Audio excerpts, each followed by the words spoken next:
The airport terminal hummed with the kind of exhausted energy that only exists at 3 a.m. Fluorescent lights buzzing overhead, the acrid smell of burnt coffee mixing with industrial cleaner, and the rhythmic squeak of my worn sneakers against linoleum that had seen better decades. My feet ached in a way that went beyond physical pain, settling somewhere deep in my bones where exhaustion lived permanently. 12 hours into my shift, 4 more to go. I pushed the cleaning cart past gate 47, barely registering the scattered passengers slumped in their chairs like abandoned puppets. A baby cried somewhere in the distance. Someone's phone alarm wouldn't stop beeping. The world felt muffled, distant, like I was watching it through dirty glass. "Excuse me?" A voice cut through my fog, low, smooth, with an accent that wrapped around the English words like expensive silk. I seemed to have dropped something. I turned, already forming my customer service smile, the one that never quite reached my eyes anymore. Then I saw him. He stood near the window, backlit by the tarmac lights, and for a moment, my brain simply refused to process what I was seeing. Tall, easily over 6 feet, with dark hair that looked artfully disheveled in a way that probably cost more than my monthly rent. Sharp cheekbones cast shadows across his face, and his eyes. God, his eyes were the color of whiskey held up to firelight, assessing me with an intensity that made my breath catch. He wore what looked like a casual outfit. Dark jeans, a fitted black Henley, but there was nothing casual about the way the fabric draped over what was clearly an athletic build, or the way his leather jacket probably cost more than my car, if my car actually ran. What did you drop? My voice came out smaller than intended. His lips curved into something that might have been a smile if it had reached those unsettling eyes. My pen. It rolled under your cart, I think. I blinked, looking down at the industrial cleaning cart that held nothing but dirty rags, spray bottles, and the crushed dreams of every night shift worker. Sure enough, wedged against the wheel was a pen, but not just any pen. Even in the harsh terminal lighting, I could see it was the kind of writing instrument that belonged in a museum, all gleaming metal and what looked like actual diamonds. Oh. I crouched down, my joints protesting, fingers reaching for the pen. The metal was cold, heavy, obscenely expensive against my calloused palm. As I straightened, I caught a whiff of his cologne, something dark and woody with notes of bergamot and danger. If danger had a smell, it probably did, and it probably smelled exactly like this. Thank you. His hand extended, and I noticed things I shouldn't have noticed. No wedding ring, expensive watch, the kind with complications I couldn't name. A thin white scar running along his knuckles. Hands that had never pushed a mop or scrubbed a toilet.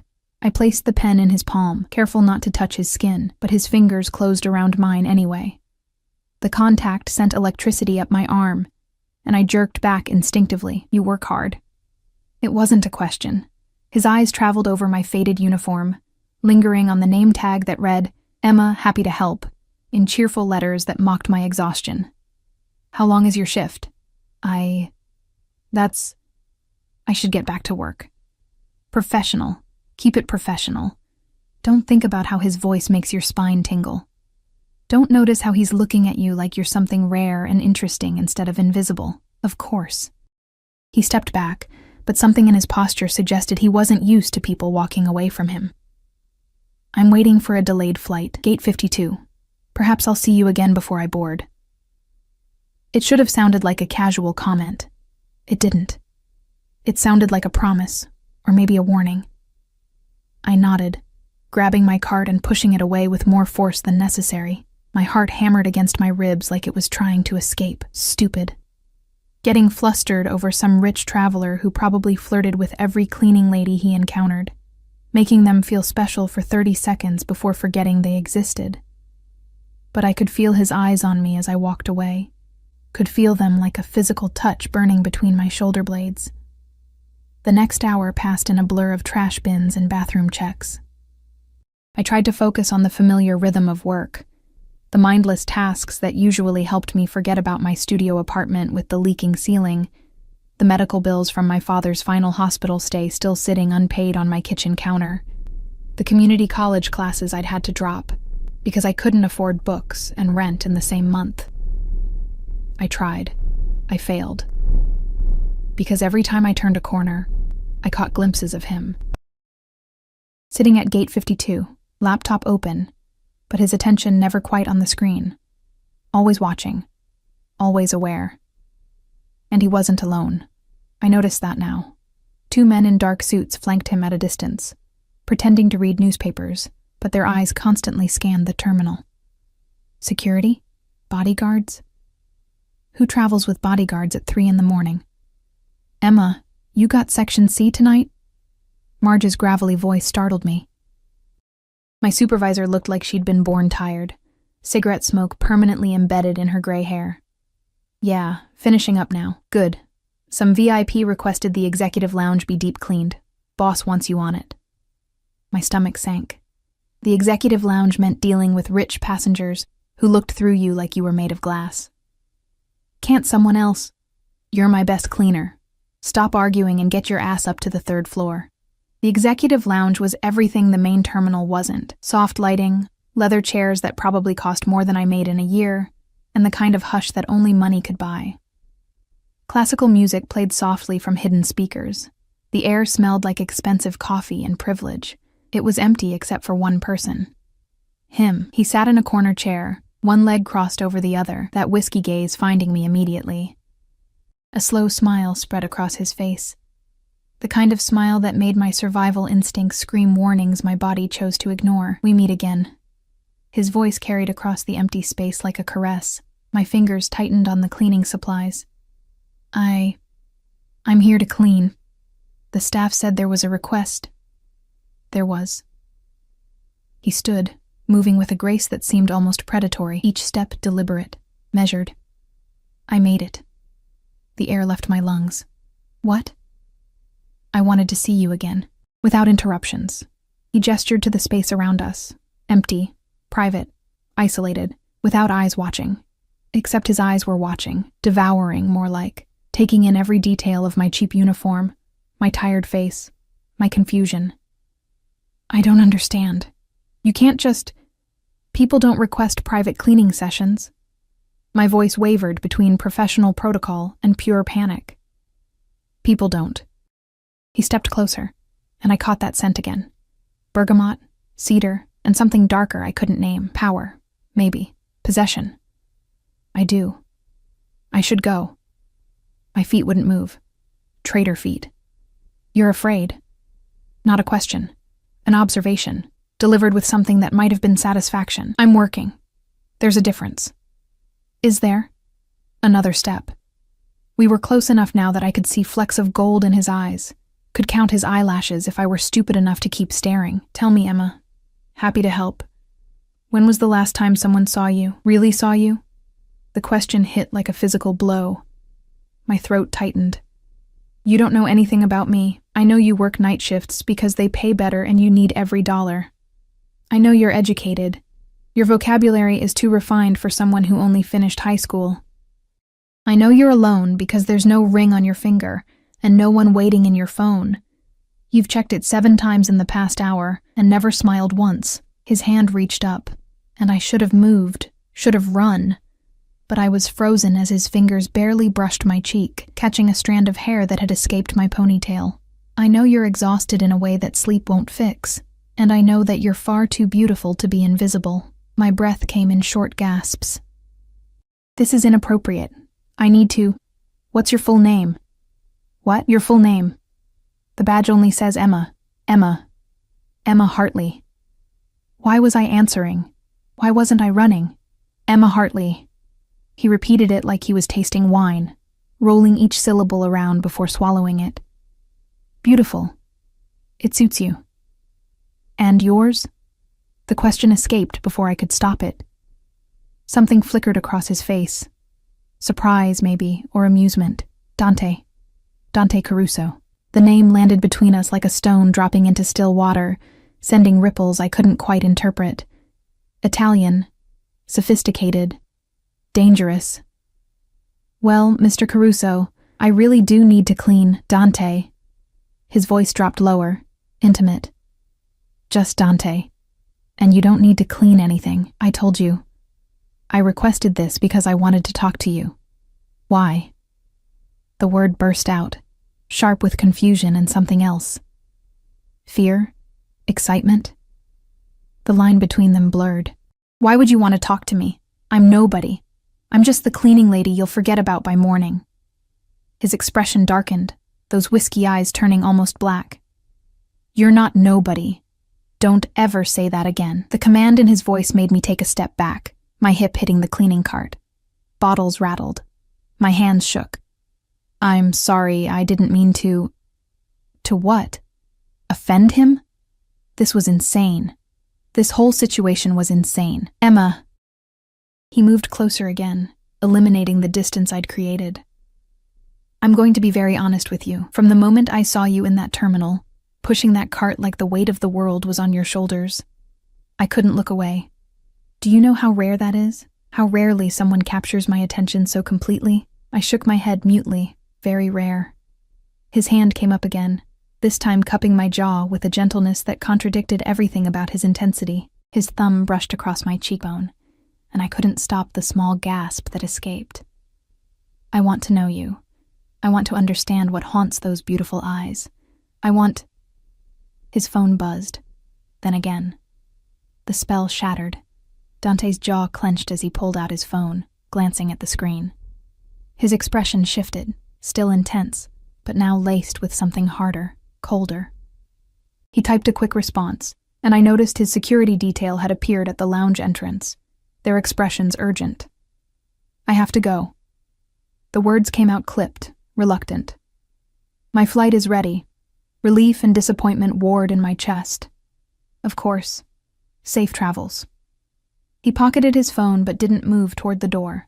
Instead, he reached into his jacket and pulled out a business card. Black, expensive cardstock with silver lettering. My number. Private line. I stared at the card like it might bite. I can't... Yes, you can. He pressed it into my palm, his fingers wrapping around mine, warm and impossibly gentle for someone who radiated such controlled violence. Call me. Tomorrow. Day after. Whenever you're ready to stop being invisible. I don't even know you. Then get to know me. His smile returned, but there was something predatory in it now. Something that made my pulse spike.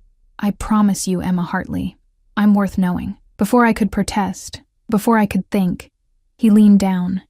His lips brushed my forehead. Barely a touch, gossamer light, but it burned like a brand, like a claim.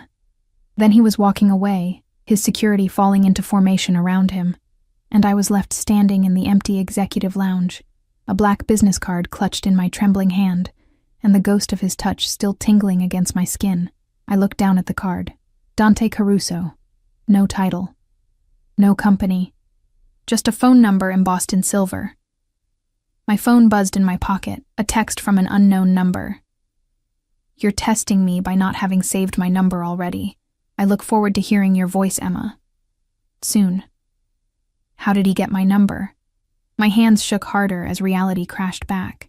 The fluorescent lights, the classical music, the scent of his cologne still lingering in the air like smoke. I was just a cleaning lady. He was... What? Who traveled with armed security and requested private meetings in executive lounges at 4 a.m? I should throw away the card, block the number. Forget this ever happened. Instead, I slipped the card into my pocket, feeling its weight like a dangerous secret.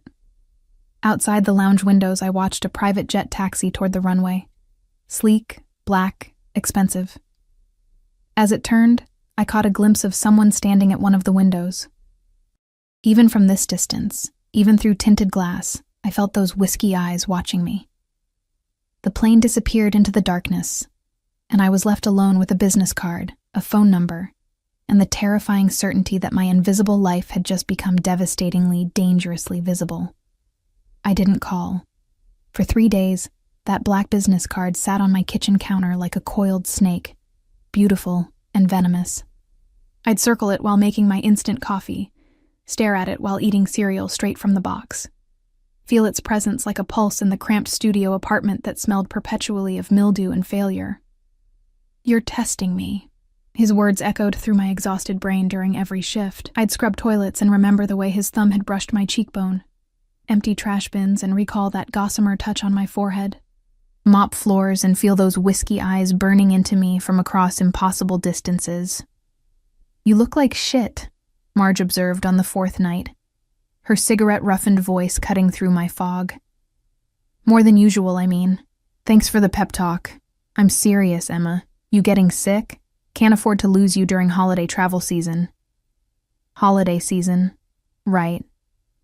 Christmas decorations had started appearing in the terminal, plastic garland and artificial cheer that made the fluorescent wasteland somehow more depressing. Families traveling to see loved ones, couples going on romantic getaways. And me, invisible Emma Hartley, pushing her cart through other people's joy. I'm fine. I wasn't fine. My phone buzzed constantly with texts from that unknown number. Never demanding, never crude, just persistent. "Good morning, Emma. I hope you slept better than I did. Thinking about you is becoming a dangerous distraction. 3 days. You're stronger than I anticipated. Or more stubborn. I'm not used to waiting. It's making me realize how much I want to hear your voice. I should have blocked the number, changed my own, filed some kind of complaint, though I wasn't even sure what the complaint would be. Rich stranger is interested in me? But I didn't block him. I read every message, sometimes twice, sometimes until my eyes burned and my chest ached with something I refused to name. The fourth night bled into the fifth morning. My shift ended at 7, and I stepped out into cold December air that bit through my thin jacket. The bus stop was 3 blocks away. My feet already hurt. My soul hurt worse. Emma Hartley. My name, spoken in that accent that turned syllables into silk. I spun around so fast I nearly dropped my bag. A black SUV idled at the curb, the kind with tinted windows and chrome that probably cost more than most people's houses. The back door opened, and Dante stepped out, looking like sin wrapped in a charcoal suit that fit him like a prayer. His hair was slightly damp, as if he'd just showered. His eyes found mine with the precision of a heat-seeking missile. "What are you doing here?" My voice came out strangled. "You wouldn't call." He said it simply, like his presence was the natural consequence of my silence. "So I came to you. You can't just... This is stalking. This is me making sure you're safe." He gestured to the SUV. "You were going to take the bus, alone, in the dark, through a neighborhood with a crime rate I researched extensively." "You researched?" Anger flared, hot and clarifying. "You have no right. I have every right to worry about someone I care about. You don't know me well enough to care about me." "Then let me fix that." He stepped closer, and God help me I didn't back away. "Have breakfast with me. 1 hour, just talk. If after that you want me to disappear, I will." "You'll disappear?" Skepticism dripped from every word. "Just like that?" Something flickered across his face. Pain, maybe. Or recognition of a lie he wanted to tell but couldn't. "I'll try." The honesty of it disarmed me more than any smooth promise would have. I look terrible. I smell like industrial cleaner. I haven't slept properly and... "You look beautiful." He said it with such conviction that I almost believed him. "And I don't care about anything except hearing what you have to say without fluorescent lights humming overhead." A man in a dark suit stood by the SUV's driver door, watching us with the blank expression of professional security. Another man sat in the front passenger seat, his attention on the street rather than us. "Who are you?" The question finally emerged, heavy with all the fear I'd been suppressing. "Really?" Dante's jaw tightened. "Have breakfast with me, and I'll answer every question you have. Honestly, completely. Why should I trust you? You shouldn't." His brutal honesty caught me off guard again. "But you're going to anyway. Want to know how I know?" I couldn't speak, could barely breathe, because you feel it too, this pull, this inevitability. His hand reached out slowly, telegraphing every movement, giving me time to retreat. When I didn't, his fingers brushed mine. Barely contact. Everything contact. You've felt invisible for so long that now someone sees you, really sees you. And it terrifies you because terror is easier than hope. Tears burned behind my eyes. That's not fair. No, he agreed softly. Nothing about this is fair. But it's real, Emma. This connection is real. And you can walk away. Take your bus. Forget I exist. Or you can take 1 hour to see if I'm worth the risk. The pre-dawn air crystallized between us, sharp with cold and possibility. Behind him, the city woke slowly. Garbage trucks rumbling, early commuters shuffling past. The world continuing like my entire life wasn't balanced on the edge of a knife. 1 hour, I heard myself say. And you answer everything. His smile could have melted steel. 1 hour. Everything. The SUV's interior smelled like leather and luxury. I slid across seats that probably cost more than my yearly salary, hyper-aware of my cheap uniform against such opulence. Dante settled beside me, close but not crowding, though I felt every inch of space between us like static electricity. The driver pulled smoothly into traffic. No one spoke. The silence felt heavy with unspoken things, with promises and threats tangled together like barbed wire wrapped in silk. We drove through the city as it transformed from night to day, leaving behind the airport's industrial sprawl for neighborhoods that grew progressively more expensive. Brownstones became mansions. Chain-link fences became wrought iron. The people on the streets wore coats that actually kept them warm. Where are we going? My voice sounded small in the SUV's hushed interior. Somewhere private. Dante's eyes remained fixed on me, as if memorizing every detail. Somewhere we can talk without interruption. Alarm bells rang. I thought you meant a restaurant, a public... Emma. He shifted slightly, and suddenly his hand covered mine on the seat between us. Warm, solid, grounding. I meant what I said. 1 hour. Questions and answers. But I can't give you honest answers in a place where anyone might overhear. My life is complicated. Dangerous, even. If you're going to know who I am, it needs to be somewhere secure. That doesn't exactly make me feel safer. I know. His thumb traced circles on my knuckles, and I hated how my body responded, pulse quickening, breath shortening. But safe and comfortable aren't always the same thing. I'm offering you truth. Truth is rarely comfortable. The SUV turned through gates that opened automatically, wrought iron topped with decorative spikes that looked less decorative and more defensive. A cobblestone drive curved through manicured gardens still green despite December's chill, and then the house, no, mansion, rose before us like something from a movie.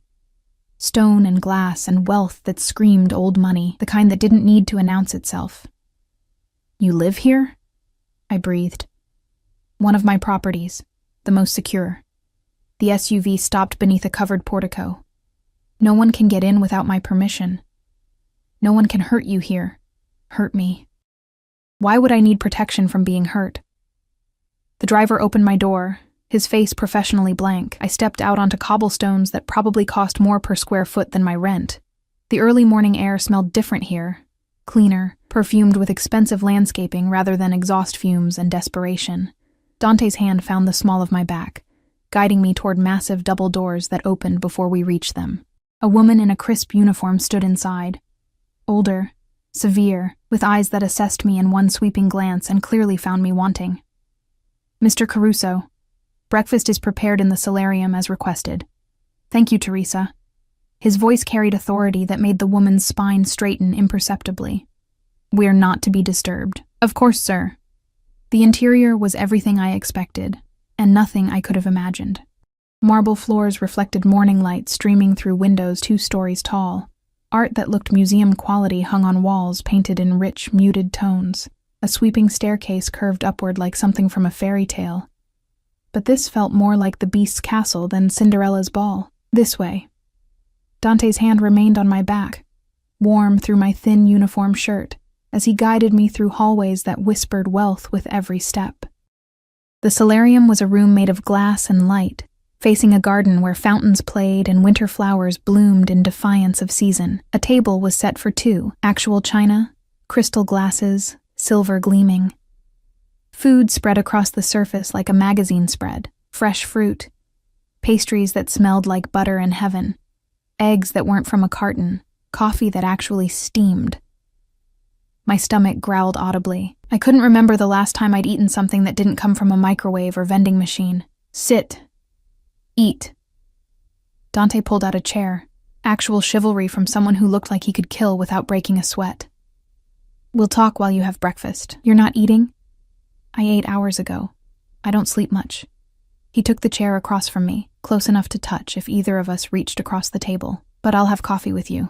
I should have felt awkward, eating in my dirty uniform while he watched in his expensive suit. Should have felt self-conscious about the way I attacked the food like a starving animal, but the pastry melted on my tongue, and the fruit tasted like actual fruit instead of something engineered for long shelf life. And the coffee...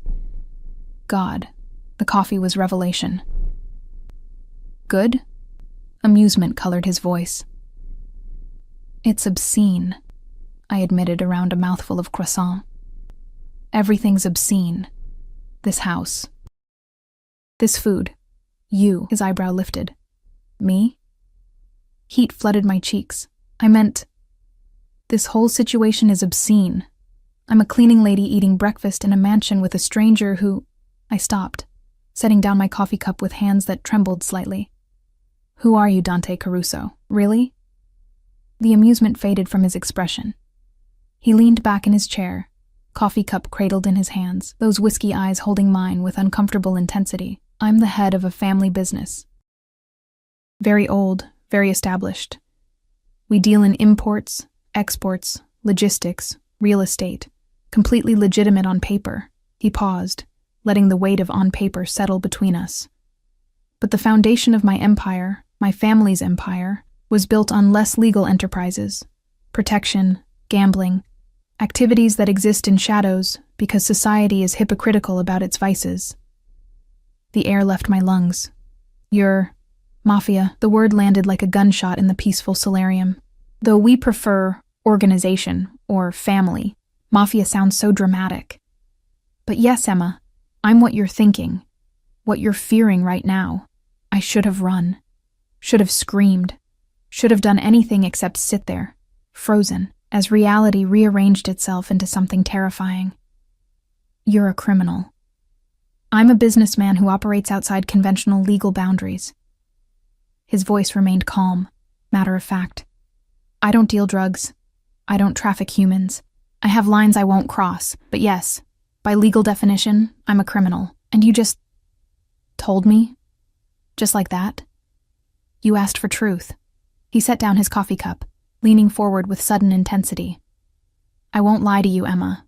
Not now. Not ever. That's a promise I'm making. Right here. Right now. You want to know who I am? I'm dangerous. I'm powerful.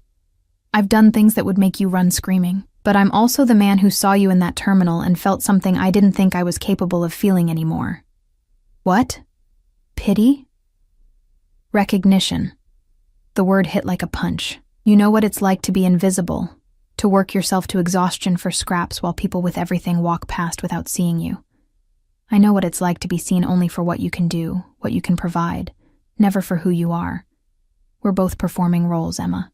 Yours is just more honest than mine. I pushed back from the table, standing on shaking legs. I need to leave. This is insane. You're insane. I'm terrified. I know. He stood too, moving around the table with that predatory grace. But you're also intrigued, because for the first time in years, someone powerful isn't looking through you. They're looking at you, seeing you, wanting you. You don't want me. You want some fantasy, some project. I want you, Emma Hartley.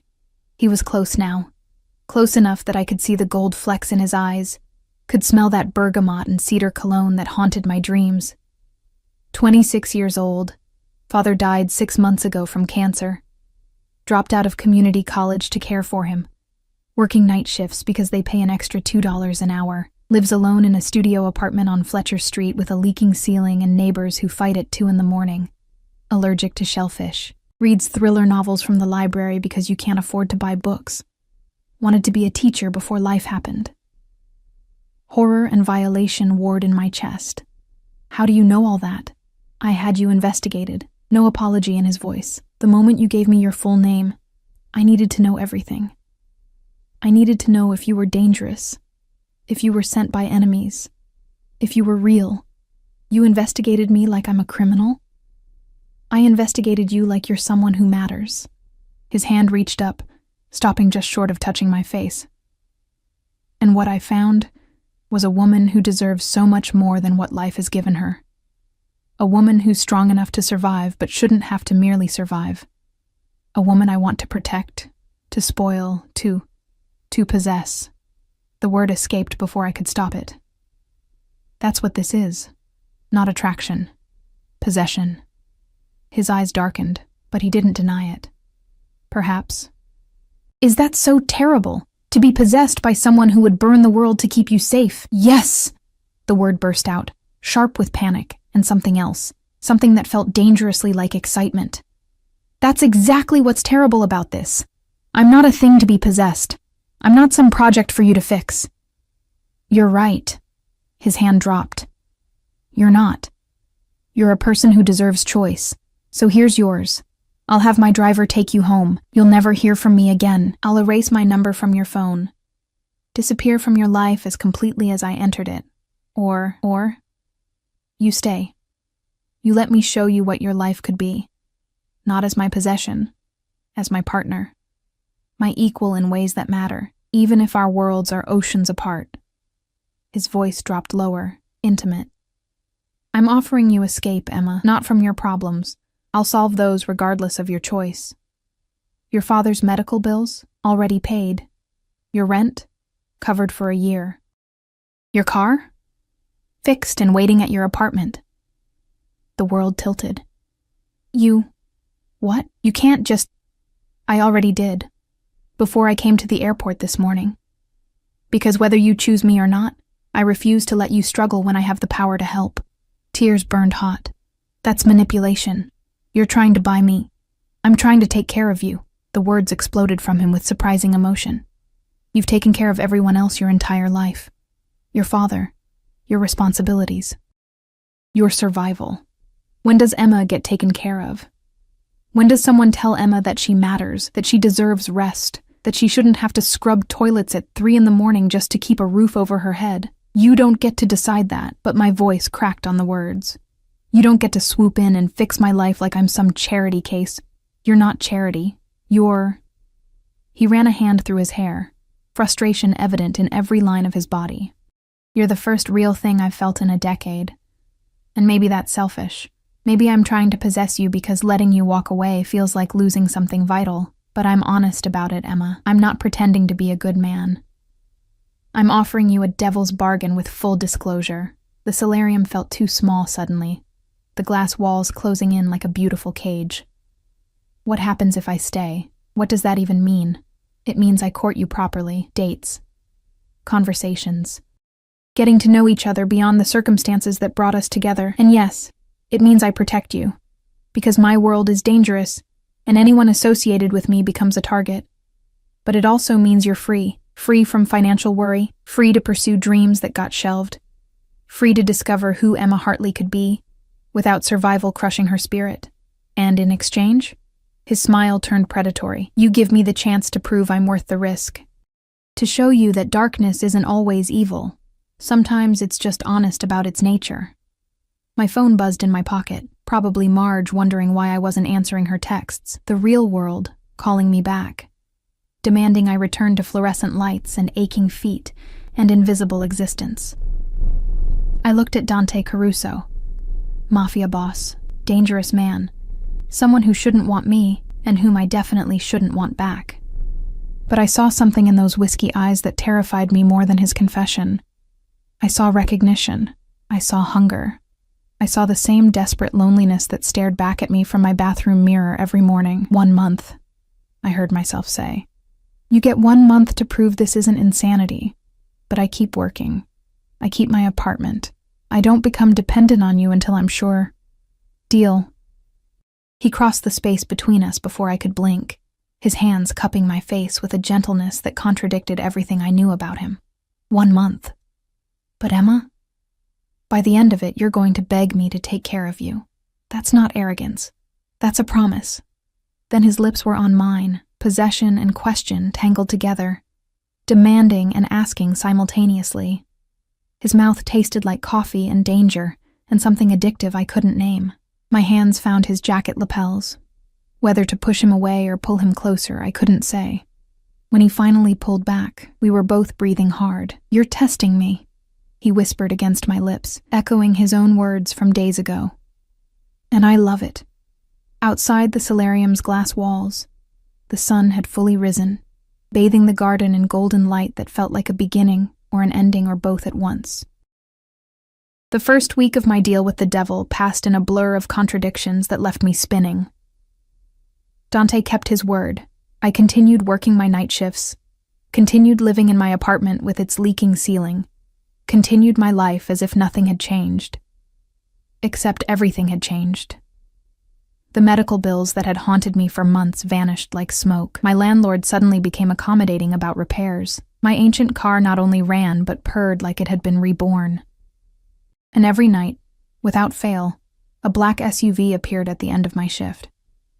"You don't have to do this," I told Dante on the third night, sliding into the leather interior that no longer felt quite so foreign. "I can take the bus." His expression in the dim light was unreadable. "Humor me. The thought of you alone on public transportation at dawn makes me—" He stopped, jaw clenching. "Humor me." So I did. Because arguing with Dante Caruso about my safety was like arguing with a mountain about moving. Immovable. Absolute. Slightly terrifying in its intensity. He took me to breakfast after each shift. Never the mansion again. Instead, small cafes that opened early, places with worn wooden tables and coffee that steamed in chipped mugs. Places that felt real, lived in. Nothing like the opulence of his world.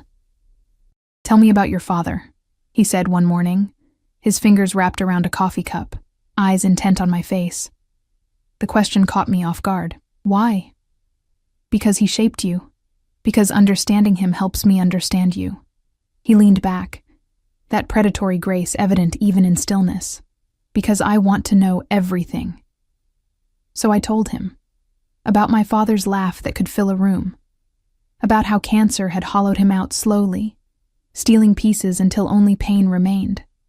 About sitting by his hospital bed reading thriller novels aloud, because the stories distracted him from dying. He made me promise something, I heard myself say, staring at my own coffee, at the end.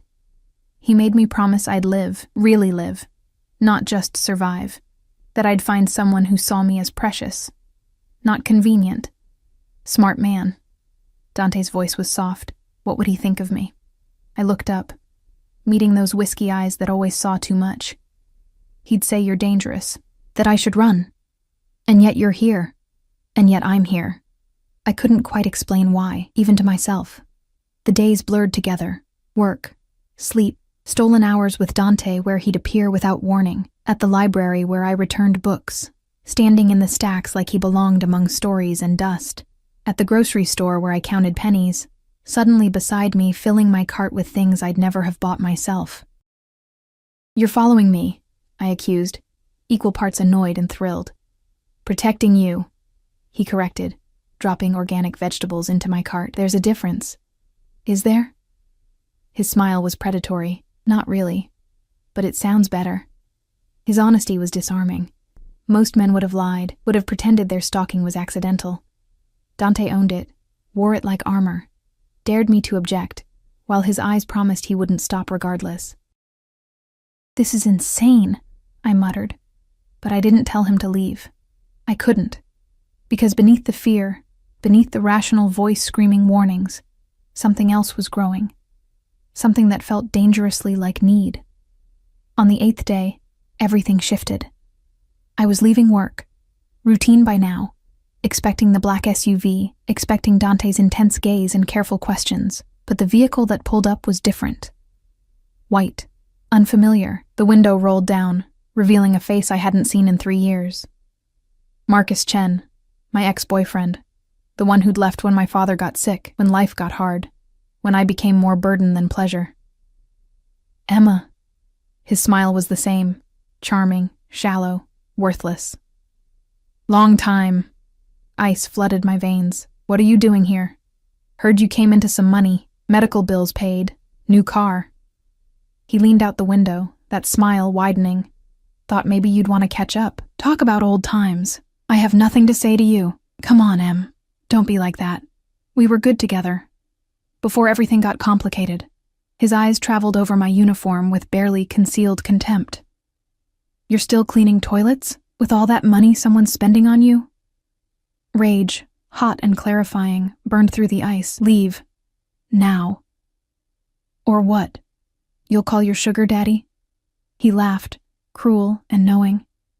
Yeah, I know about him. Whole neighborhood's talking. Emma Hartley's got herself a rich boyfriend. Good for you, playing the poor girl card. Always knew you were smarter than you looked. My hands clenched into fists. You don't know anything about, is there a problem? Dante's voice cut through the pre-dawn air like a blade. He materialized from the shadows near the terminal entrance, his security detail flanking him. Silent, threatening, utterly focused. His expression was pleasant. His eyes promised murder. Marcus's smile faltered. Who the hell? The man who's been paying Emma's bills. Dante moved with liquid grace, positioning himself between Marcus and me. The man who takes care of what's his. The man who's wondering why you're bothering her when she clearly wants you gone. Look, I don't want trouble. Then leave. The pleasantness evaporated from Dante's voice, leaving only cold command. And if I see you near Emma again, if I hear you've spoken to her, if I catch even a whisper of your name in connection with hers, I'll make sure you regret every choice that led you to this moment. Am I clear? Marcus's face went white. Whatever he saw in Dante's expression made him nod frantically. Crystal. Yeah, clear. The white car peeled away, tires squealing against pavement. Silence settled, heavy and dangerous. Dante turned to me, and the coldness in his eyes transformed into something else. Fury mixed with concern, mixed with possession so intense it should have terrified me. Who was he? His voice remained carefully controlled, but I heard the violence underneath. No one. My ex. He left when things got hard, and now he's back because he thinks you have money. Not a question. A statement delivered with absolute certainty. Did he hurt you? When you were together? Not physically, just he made me feel small, worthless. Like I was lucky he bothered with me at all. Dante's jaw clenched so hard I heard his teeth grind. His name. I need his name. Why? Because I'm going to make sure he never feels entitled to your attention again. Fear spiked. Dante, no. You can't what? Protect you? Make sure the people who've hurt you understand that's no longer acceptable? He stepped closer, his hands finding my shoulders, grip firm but somehow gentle. Emma, you're under my protection now. That means anyone who causes you pain answers to me. That's not normal. I'm not normal. His hand slid up to cup my face, forcing me to meet his intense gaze. I told you what I am, what I do. Did you think that was abstract, theoretical? I protect what's mine, Emma, completely, absolutely, without mercy. I'm not yours. But the words came out weak, unconvincing even to my own ears. Aren't you? His thumb brushed across my lower lip, and I couldn't stop the shiver. You've had breakfast with me every morning for 8 days. You let me drive you home. You let me into your life. You're testing boundaries, seeing how far I'll go, what I'll tolerate. Let me answer that. I'll go to the ends of the earth for you. I'll tolerate nothing that causes you pain. That's obsession, not protection. I never claimed to be sane about you. His forehead pressed against mine, his breath warm on my lips. From the moment I saw you, exhausted and invisible and so beautiful it hurt to look at you, I knew. You're mine, Emma Hartley, whether you've accepted it yet or not. I should have run. Should have called the police. Should have done anything except lean into him, my hands gripping his jacket like he was gravity and I was falling. This is crazy, I whispered. I know. His lips brushed mine, barely contact, everything contact. But you're here anyway. The kiss was different this time, deeper, hungrier. His tongue swept into my mouth like a conquest, claiming, possessing, making promises. His body pressed against mine. My back hit the terminal wall, his hands everywhere. My waist, my hair, my throat, touching like he needed to memorize every inch. Dante. His name was a gasp, a prayer, a surrender. Say it again. His mouth moved to my neck, teeth grazing sensitive skin. Say my name like that again. We're in public. I don't care. His hand slid under my jacket, palm flat against my spine, pulling me closer. Let them see. Let everyone know you're mine. Possession. Obsession. Madness. Every rational thought screamed warnings, but my body betrayed me, arching into his touch, craving more of whatever dangerous thing we were creating between us. His phone buzzed. Then again. Reality intruded like cold water. Dante pulled back with visible reluctance, his breathing harsh. He checked his phone, and his expression darkened immediately. I have to go. Business, urgent. Okay. I tried to steady my voice, my heartbeat, my sanity. Marco will drive you home. He gestured to one of his security detail. Stay inside today. Don't go anywhere alone. Alarm flared. Why? What's wrong? Nothing you need to worry about. Just... He pulled me close again, his lips pressing against my forehead with desperate intensity. Promise me. Stay safe today. For me. Dante, you're scaring me. Good. His eyes met mine, deadly serious. Fear keeps you careful. Careful keeps you alive. Promise me, Emma. I promise. He left in a different SUV, black, bulletproof, surrounded by even more security than usual. I watched until the vehicle disappeared, a knot of dread tightening in my stomach. Marco, the driver, was a mountain of a man with kind eyes. Come on, Miss Hartley. Let's get you home. The drive passed in silence, my mind spun with questions, fears, the ghost of Dante's touch still burning on my skin. When we reached my apartment building, Marco insisted on walking me to my door, checking inside before nodding approval. Lock everything. Don't open for anyone but Mr. Caruso or his men. You have his number? Yes. Use it if anything seems wrong, anything at all. His expression was grave. He'd never forgive himself if something happened to you. After Marco left, I locked the door and leaned against it, my apartment suddenly feeling like a cage instead of a sanctuary. The afternoon sun streamed through windows that needed washing. Dishes sat in the sink. Laundry overflowed the hamper. Normal life. Except nothing felt normal anymore. My phone rang. Dante's number lighting up the screen. Are you home? Locked in? No greeting, just immediate concern. Yes, Marco made sure, a breath of relief. Good. I'm sorry about this morning. About your ex. About... He paused. About everything I am and everything that comes with me. Don't apologize for protecting me. Even when it's excessive, obsessive, especially then. The words surprised me as much as they probably surprised him. Nobody's ever cared enough to be excessive. Silence stretched between us, heavy with meaning. Emma. His voice dropped lower, intimate despite the distance. I need you to understand something. My world is dangerous. People I've wronged want revenge. Rivals want leverage. And you're the perfect leverage, because hurting you would destroy me. Should I be hearing this? Yes.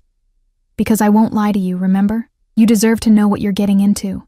What I'm dragging you into just by wanting you. Maybe I want to be dragged. His sharp intake of breath was audible. Don't say things like that unless you mean them. I mean them. And I did. God help me, I did. I'm terrified. You're insane. This whole situation is impossible. But I stopped, unsure how to articulate the feeling growing in my chest like something alive and dangerous. But you feel it too. He finished the thought. This pull, this inevitability, yes. Then trust me to keep you safe. Trust me to handle the darkness so you don't have to. Can you do that? I looked around my tiny apartment, safe, familiar, suffocating. Thought about my life before Dante, invisible, exhausted, alone. Thought about my father's final words. Promise me you'll live, really live. I can try. That's all I ask. His voice softened. Get some sleep. I'll come by tonight after your shift. We need to talk about increasing your security. Dante. Not negotiable, Emma. Not anymore. Things are escalating. I'll explain tonight. He hung up before I could argue. I stared at my phone, at his name on the screen, at the reality of what I'd agreed to settling over me like a weighted blanket, comforting and suffocating simultaneously. Sleep came eventually, fitful and full of dreams where whiskey eyes watched me from shadows, where danger smelled like bergamot and cedar, where obsession felt dangerously like love. I woke to banging on my door, frantic, urgent, wrong. "Emma! Emma, open up! It's Marge!" My supervisor's voice, tight with panic. I stumbled to the door, checking the peephole. Marge stood there, her usually weathered face pale, her hands shaking. I unlocked the door. "What's wrong? What? You need to come with me. Now. There's been an accident at the terminal. They're saying—" She stopped, her eyes filling with tears. "They're saying someone planted a bomb in the cleaning supply room, the one you usually work from. Emma, if you'd been there tonight." The world tilted. My knees buckled. Marge caught me, her cigarette-scented hand surprisingly strong. Who would— But I knew exactly who and why. My phone rang, Dante's number. I answered with shaking hands.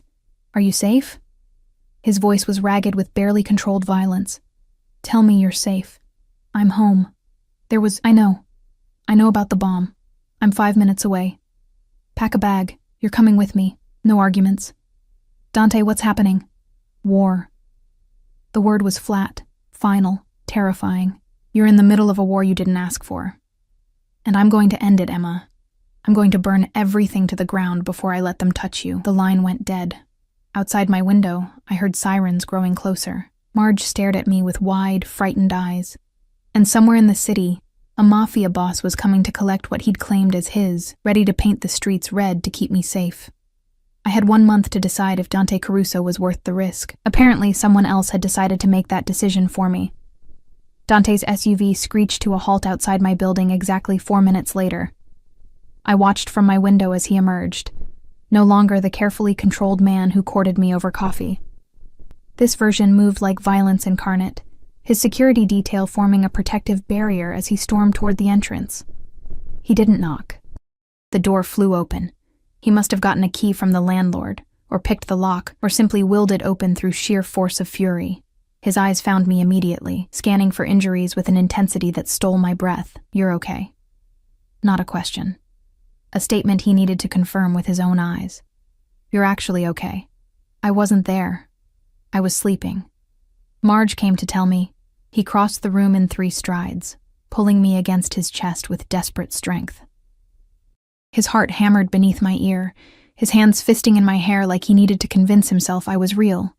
When I got the call, his voice was raw, broken in ways I'd never heard. When they told me there was an explosion at the terminal, in the cleaning area, all I could think was that I'd failed, that I'd let them hurt you, that I'd lost you before I ever really had you. "Who's they?" I pulled back enough to see his face. "Who did this?" His jaw clenched, fury and something darker flickering across his expression. "The Volkov Bratva, Russian organization that's been trying to muscle into my territory for months.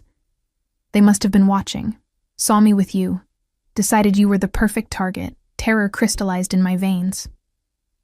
They tried to kill me to get to you. They tried to send a message. They failed." His hands cupped my face with devastating gentleness that contradicted the violence in his eyes. "But they won't stop, Emma. Not now. Not until I make them regret ever learning your name. What are you going to do?" What I should have done weeks ago. Eliminate the threat completely. He released me, pulling out his phone. "Marco, status on the Volkov locations? Good. Mobilize everyone. I want this finished by dawn." "Dante, wait." I grabbed his arm. "You're talking about killing people, about starting a war. The war started the moment they put your life at risk." His eyes met mine, and I saw something terrible in their depths. Absolute conviction, zero remorse. "I told you what I am, Emma. I'm not a good man. I don't negotiate with people who threaten what's mine. I erase them." The casual way he said it should have horrified me. Maybe it did. But beneath the horror was something else. A primitive satisfaction that someone cared enough to burn the world for my safety. "You can't just—" "I can. I will." He turned to Marge, who'd been standing frozen by the door. "You saw nothing tonight. You know nothing about Emma's whereabouts. If anyone asks, police, feds, other cleaners, she quit a week ago, moved away. You have no idea where. Understand? Marge nodded frantically. I never saw her. Never talked to her. Good. He pulled out a stack of bills, hundreds, probably $10,000, and pressed them into her shaking hands. For your silence and your trouble. If that changes, if you talk to anyone, the money will be the least of your regrets. The threat was delivered with such casual certainty that Marge blanched. She stuffed the money in her jacket and practically ran from the apartment. We were alone. The silence felt apocalyptic. Pack. Dante's voice shifted to command. Essentials only. Everything else I'll replace. We leave in 5 minutes. Where are we going? Somewhere safe. Somewhere they can't touch you while I handle this. He moved through my tiny apartment with predatory efficiency, already assessing, cataloging, dismissing most of my possessions as irrelevant. Do you have a passport? Yes, but bring it. Bring any documents you can't replace. Birth certificate, social security card. Photos you care about. Everything else is expendable. My hands shook as I grabbed a duffel bag, stuffing it with clothes that suddenly felt absurdly mundane. Jeans, t-shirts, underwear. How do you pack when your life is being dismantled by forces beyond your control? The photo album. Dante's voice softened slightly. He'd found my small album on the bookshelf. Pictures of my father, my childhood, the life before everything fell apart. This matters to you. Bring it. I took it with numb fingers, tucking it carefully into the bag. 5 minutes of packing to leave behind everything I knew. 5 minutes to step fully into Dante's world with no possibility of return. I'm scared. The admission escaped before I could stop it. He was there immediately, his hands on my shoulders, his forehead pressed to mine. I know. And I'm sorry. I'm so goddamn sorry that my life has infected yours, that my enemies became your enemies just because I couldn't stay away from you. Do you regret it? Meeting me? Never. The word was absolute. Even knowing it put you in danger, even knowing what's coming, I'd do it again. I'd do it 1,000 times, because you're mine, Emma, and I protect what's mine with everything I am. His phone buzzed. He checked it, his expression darkening further. They hit one of my warehouses, retaliation for me pulling you out. They're escalating. Because of me. Because they're idiots who think they can challenge me and survive. He grabbed my bag, slinging it over his shoulder. Come on. The longer we stay, the more risk. The hallway was eerily empty as we descended. Dante's security had already cleared the building, positioned at strategic points, weapons barely concealed. This was military precision, organized violence. The machine of his empire functioning with terrifying efficiency. The SUV waited, engine running, surrounded by 3 other identical vehicles. A convoy, an army mobilizing for war. Which one? I asked. Middle vehicle. The others are decoys in case they try to follow. He helped me inside, sliding in beside me. The door closed with a heavy thunk. Bulletproof, I realized. Armored. Built to withstand attacks. We pulled away from my building, from my old life, from everything familiar. I watched through tinted windows as my neighborhood disappeared, replaced by increasingly affluent streets, then highways, then roads I didn't recognize. Where are we actually going? I asked after 20 silent minutes. My estate outside the city, 40 acres, completely secured, state-of-the-art surveillance. Nothing gets in or out without my knowledge. He reached for my hand, his fingers interlacing with mine. You'll be safe there while I handle the Volkov situation. How long will that take? As long as necessary. His thumb traced circles on my palm. Could be days. Could be weeks. Depends on how quickly they accept their defeat. And if they don't accept it? His smile was all predator. Then they die slowly instead of quickly. The casual way he discussed murder should have repulsed me. Instead, I found myself squeezing his hand tighter, drawing comfort from his absolute certainty. He was a monster, but he was my monster, standing between me and other monsters who wanted me dead. The estate appeared through morning fog like something from a Gothic novel. Sprawling stone mansion surrounded by walls that looked decorative, but were clearly defensive. Guards patrolled the perimeter, cameras dotted every angle. This wasn't just a home, it was a fortress. "Welcome," Dante said softly, "to the only place in the world where you're completely untouchable." Inside, the house was as opulent as I remembered from the solarium breakfast, but now I noticed details I'd missed. Panic rooms disguised as closets, security monitors hidden in artwork, the subtle bulges under servants' jackets that suggested weapons. Everyone here was armed. Everyone here was ready for war. "Teresa will show you to your room." Dante gestured to the severe woman who'd served us breakfast before. "Rest, eat, do whatever you need. I have to go handle business." "Wait." I caught his arm before he could leave. "When will you be back?" Something flickered across his face. Surprise that I cared, maybe, or satisfaction. "Late tonight, maybe tomorrow morning. Depends on how the meetings go." Meetings. I tried not to picture what his meetings actually entailed. "Right." He pulled me close, his kiss fierce and claiming, tasting like desperation and ownership. "Don't leave the estate. Don't trust anyone except Teresa and Marco. And Emma?" His eyes burned into mine. "If something happens to me, if I don't come back, there's a safe in the master bedroom. Combination is your birthday. Inside is everything you need. New identity, money, contacts who can get you out of the country. Promise me if it comes to that, you'll run and never look back." Terror seized my throat. "Nothing's going to happen to you." "Probably not. But I plan for every contingency." His hand cupped my cheek. "Promise me." "I promise." Another kiss, briefer, then he was gone, striding out with his security detail, leaving me alone in a mansion that felt more like a beautiful prison than sanctuary. Teresa cleared her throat. "Your room is this way, Miss Hartley. Would you like lunch sent up?" I followed her through hallways that whispered wealth and danger, up a sweeping staircase, down a corridor lined with paintings whose subjects seemed to watch with knowing eyes. The room she led me to was larger than my entire apartment. King bed with silk sheets, floor-to-ceiling windows overlooking manicured gardens, a bathroom with a tub that could fit 3 people. "Mr. Caruso had your size sent over this morning."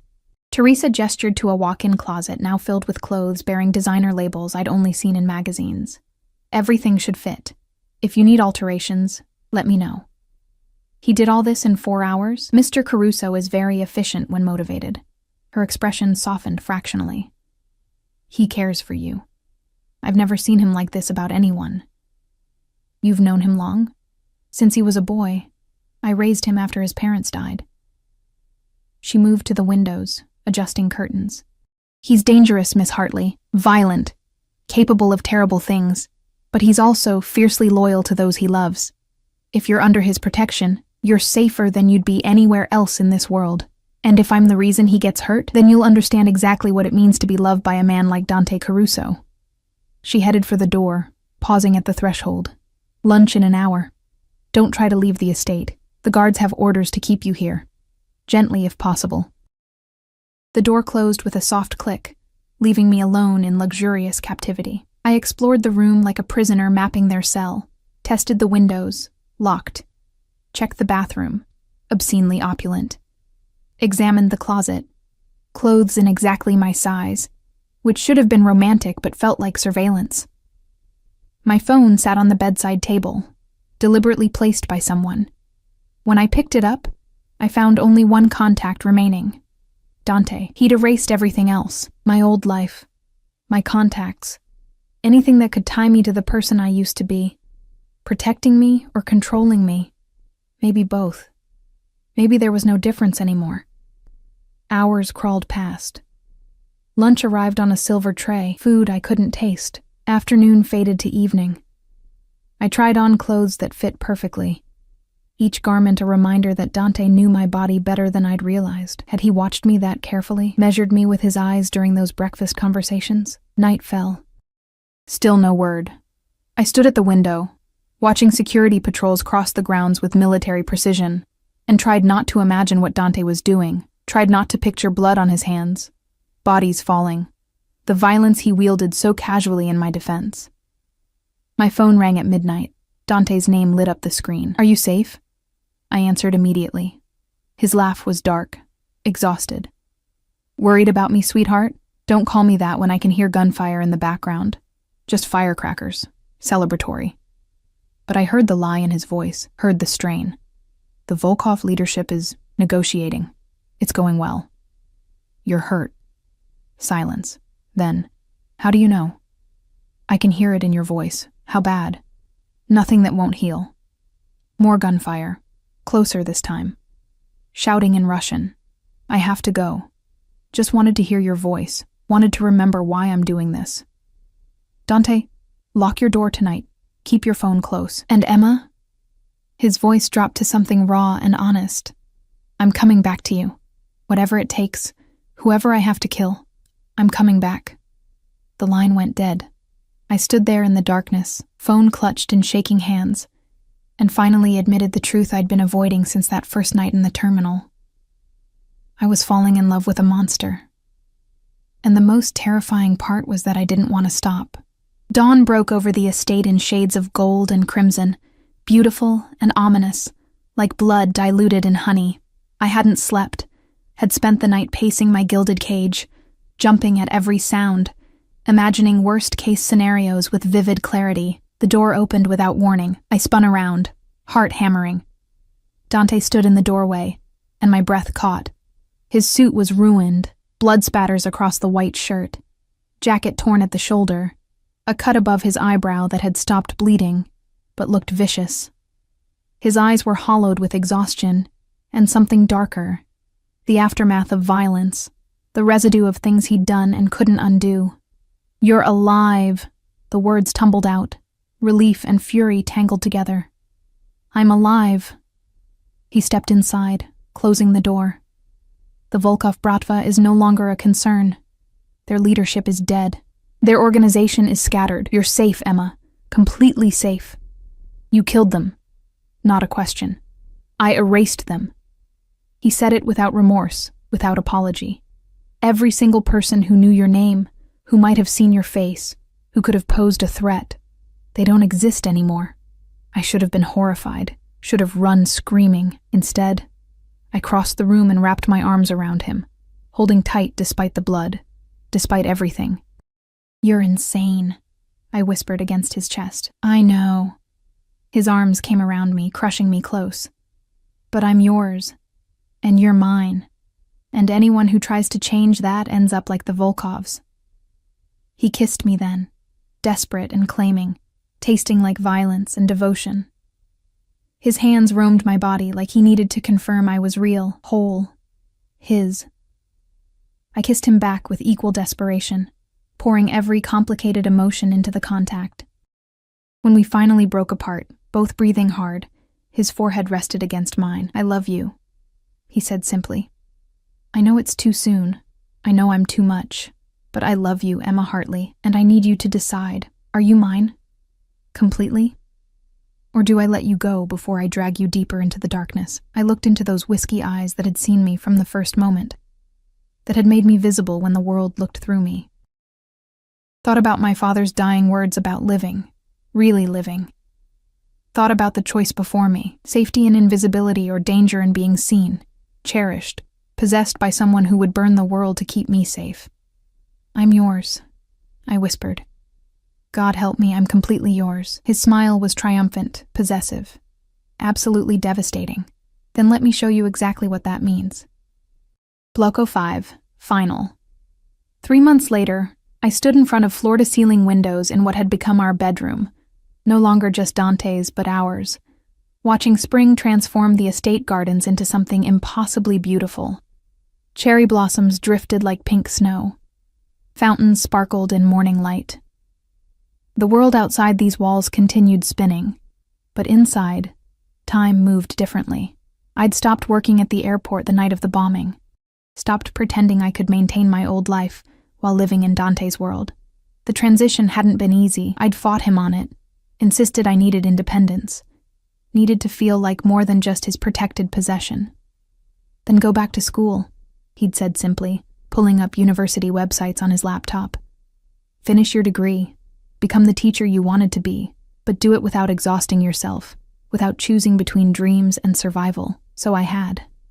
I was enrolled at the state university, taking education classes, rediscovering the person I'd buried under years of mere survival. Dante had been right. Freedom from financial desperation allowed me to actually live instead of just exist. But it hadn't all been easy adjustments and romantic gestures.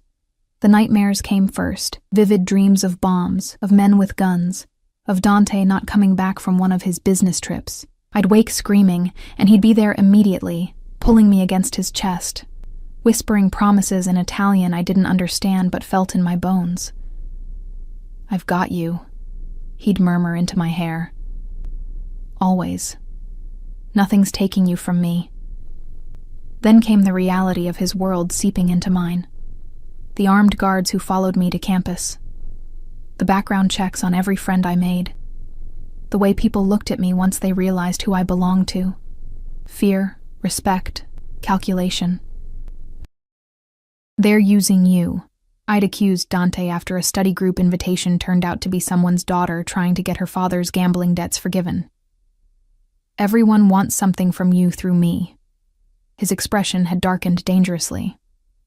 "Then I'll make it clear that using you has consequences. Permanent ones. You can't threaten everyone who talks to me. Watch me."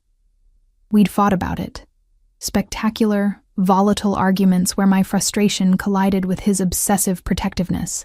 He'd accused me of being naive about human nature. I'd accused him of being paranoid and controlling. Both of us were right. Both of us were impossible, but we always came back together, always ended up tangled in each other. His hands in my hair, his mouth on mine, whispering apologies and promises and dark, possessive words that shouldn't have made me melt, but absolutely did. "You're mine," he'd growl against my throat. Every breath, every heartbeat, every thought in that beautiful head. Mine. Say it. "Yours," I'd gasp. "Always yours." The possessiveness should have suffocated me. Instead, it made me feel treasured in ways I'd never imagined possible. Dante didn't just want me, he needed me with an intensity that bordered on addiction, and I was honest enough to admit I needed him just as desperately. My phone buzzed on the dresser, Dante's name lighting up the screen.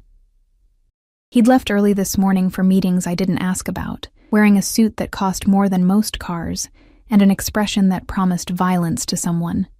"Hey," I answered, unable to keep the smile from my voice. "How's my girl?" The rough affection in his tone never failed to make my stomach flip. "Your girl is trying to write a lesson plan and getting distracted by the obscene luxury you insist on surrounding her with." His laugh was dark and satisfied. "Good. You should be distracted by thoughts of me. I'm certainly distracted by thoughts of you." Dante. Warning and invitation tangled in his name. "I'll be home by noon. Wear the green dress. We're going out." "Where? You'll see. Trust me?" I looked around our bedroom, at the life we'd built from violence and obsession and something that had grown into genuine, terrifying love. Always. "That's my girl." He paused, and I heard voices in the background, tension creeping into his tone. "I have to go. Stay on the estate today. Marco and Teresa are there if you need anything." "Is everything okay?" "Everything's fine. Just some loose ends to handle." The lie was smooth, practiced. "I love you, Emma. I love you too." The call ended, leaving me staring at my phone with familiar unease. Loose ends in Dante's vocabulary usually meant something violent, something he shielded me from but couldn't entirely hide. I'd learned to read the signs, the tension in his shoulders when he returned home, the blood he thought he'd washed away but lingered under his fingernails, the darkness in his eyes that took hours of holding me to fade. I was in love with a monster, but he was my monster, and I'd stopped trying to reconcile that contradiction. The morning passed slowly. I worked on my lesson plan, teaching methods for elementary students, innocent and normal and surreal given my current reality. Teresa brought lunch on a silver tray, her expression unreadable. "Mr. Caruso called. He'll be delayed. Dinner instead of lunch." Something in her tone made my spine straighten. "Is he in danger?" "Mr. Caruso is always in some danger, Miss Hartley. It's the nature of his position." She set down the tray with precise movements. "But he's also very good at surviving. 20 years in this life, and he's never lost a fight that mattered." "What about fights that didn't matter?" Her expression softened fractionally. "Those he walked away from. For you." He's changed since you came into his life. Softer in some ways, more dangerous in others. How can he be both? Because now he has something worth protecting beyond his empire. You make him vulnerable, Miss Hartley.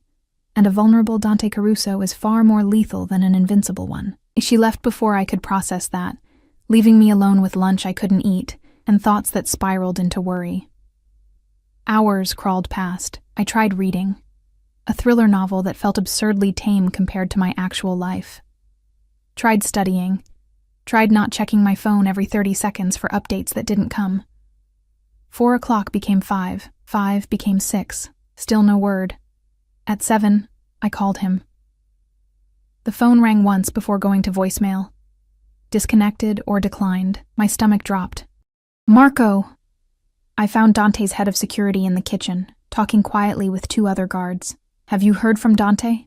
His expression was carefully neutral. Not in the past hour, Miss Hartley. But that's not unusual during negotiations. What negotiations? What's really happening? I can't discuss Mr. Caruso's business with you. His orders. Frustration burned hot. I'm not some child to be protected from reality. If he's in danger, if Mr. Caruso is in danger, there's nothing you can do except wait here where he knows you're safe. Marco's voice gentled slightly. That's the hardest part about loving a man like him, Miss Hartley.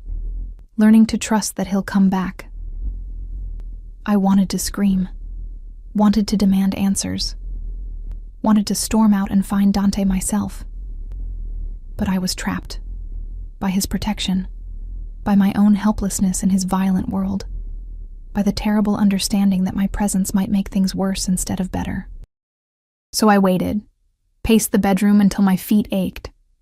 Watched the sun set in colors that reminded me of blood and fire. Tried not to imagine worst-case scenarios that played like horror movies behind my eyes. At 9:30, I heard vehicles on the drive.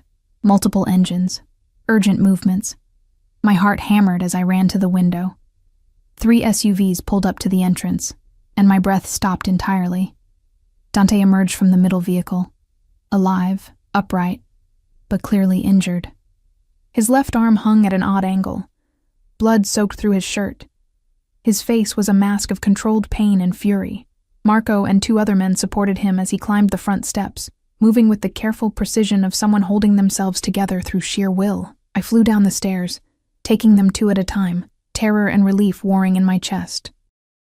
Teresa tried to stop me at the bottom, but I pushed past her, bursting into the foyer just as they were helping Dante through the door. Oh my God!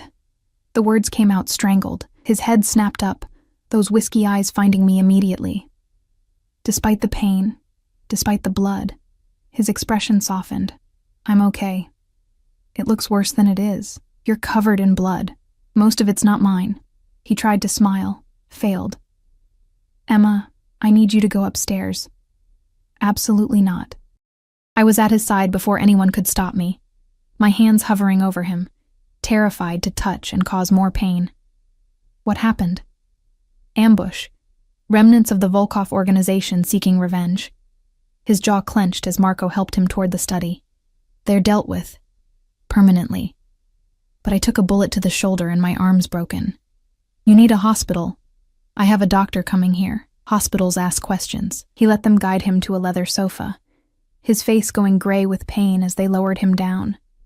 Emma, please. I need you to not look at me like that. Like what?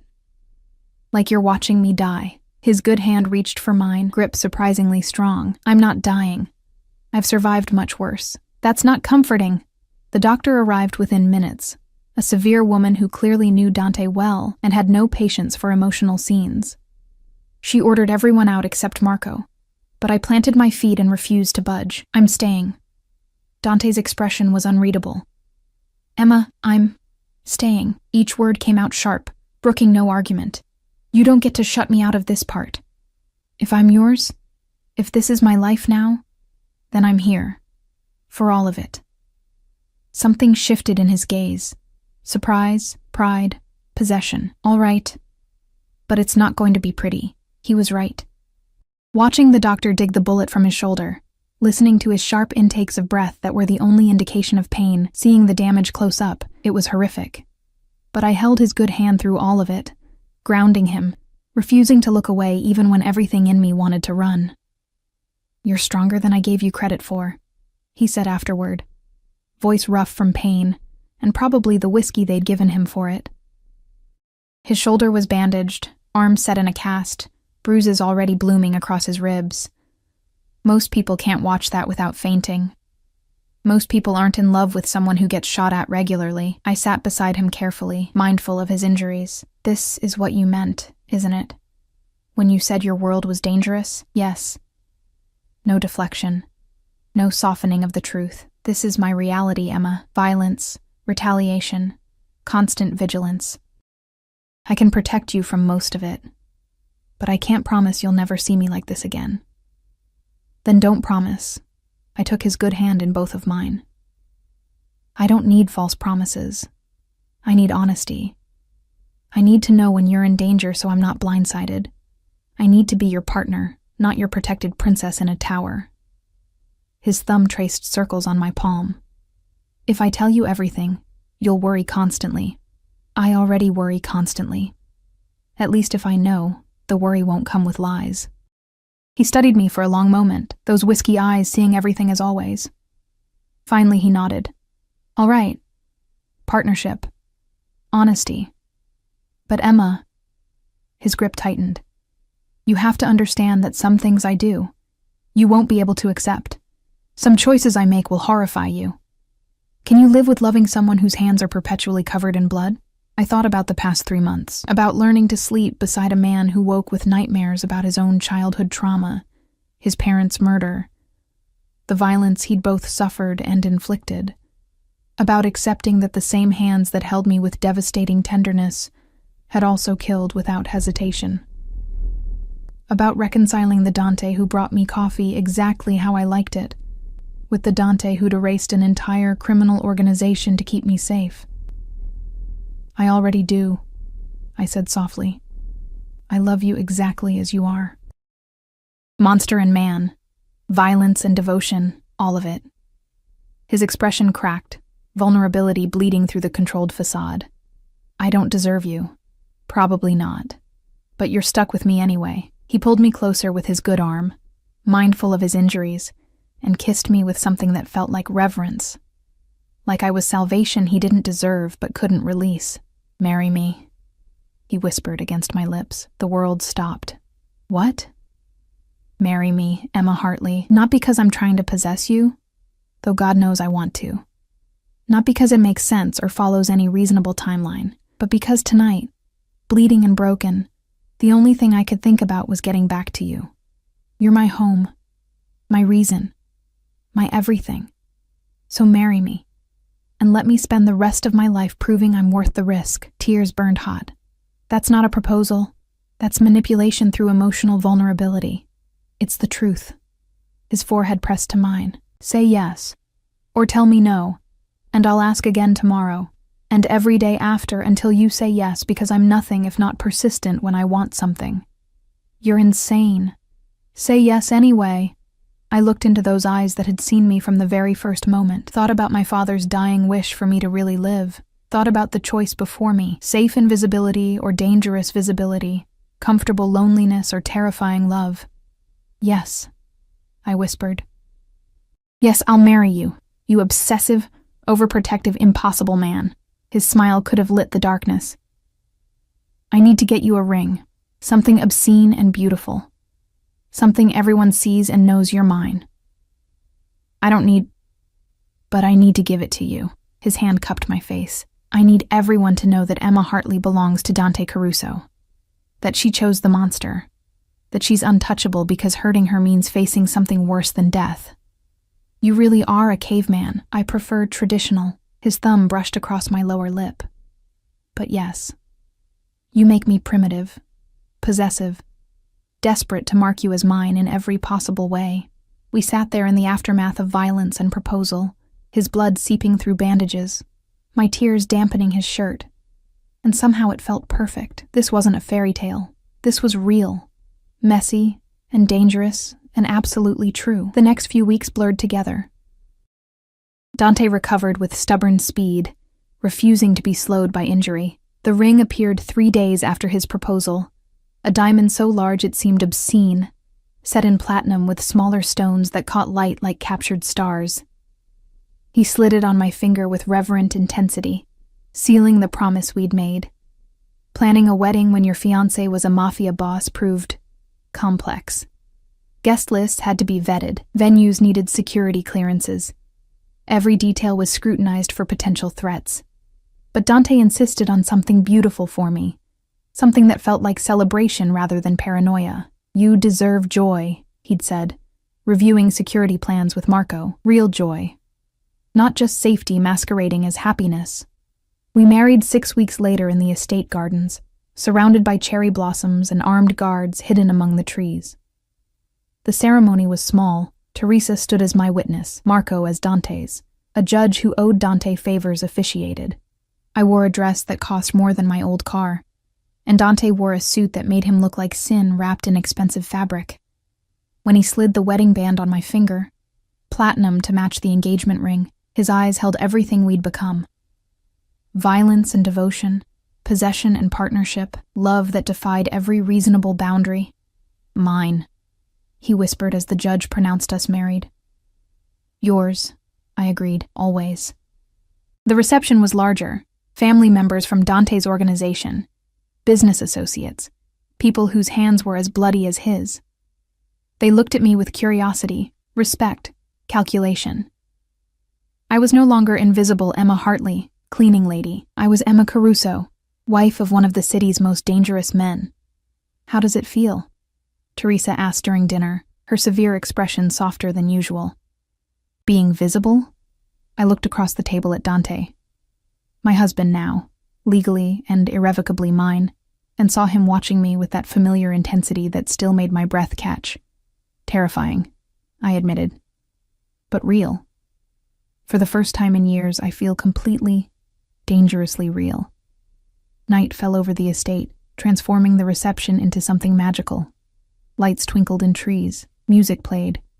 Dante pulled me onto the makeshift dance floor, his arms wrapping around me like I was precious and breakable and infinitely strong all at once. "Thank you," he murmured into my hair as we swayed. "For what?" "For seeing me, for choosing me, for loving the monster under the man." His hand tightened on my waist. "I know this isn't the life you planned.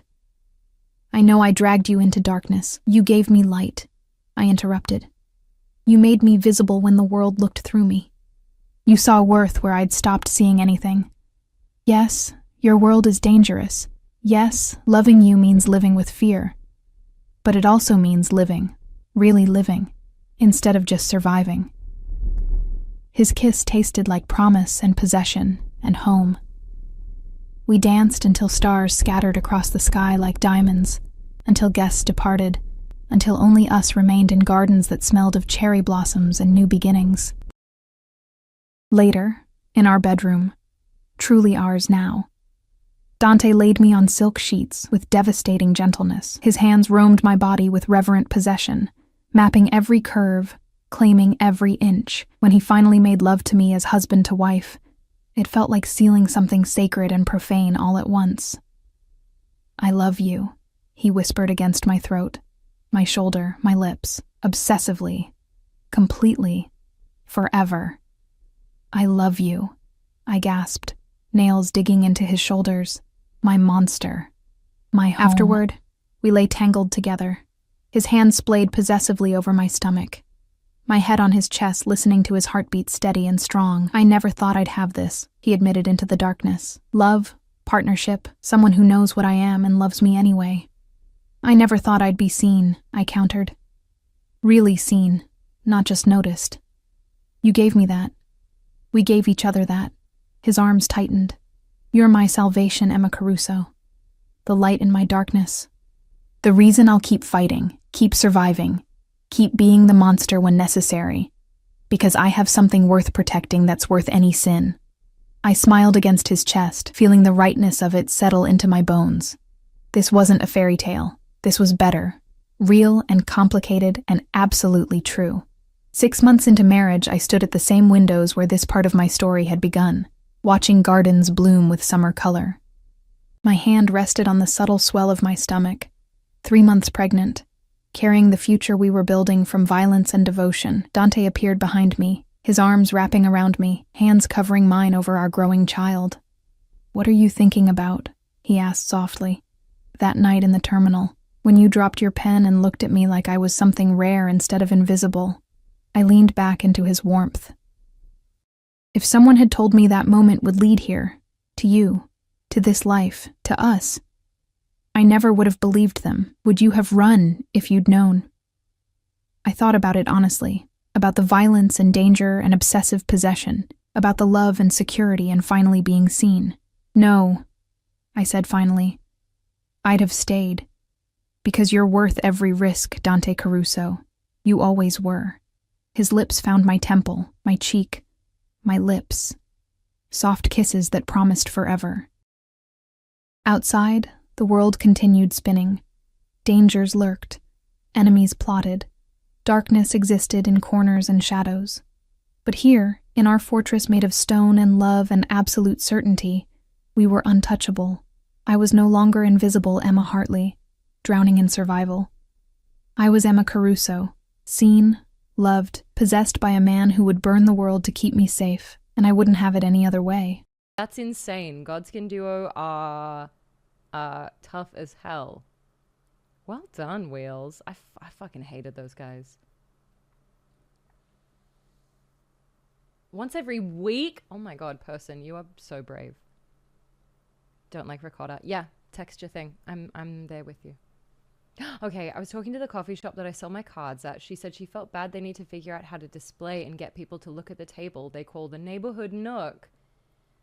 I was like, no, that's the artist's job. Let me handle a sign. My treat. I don't want payment. It helps me a lot more than you. Okay.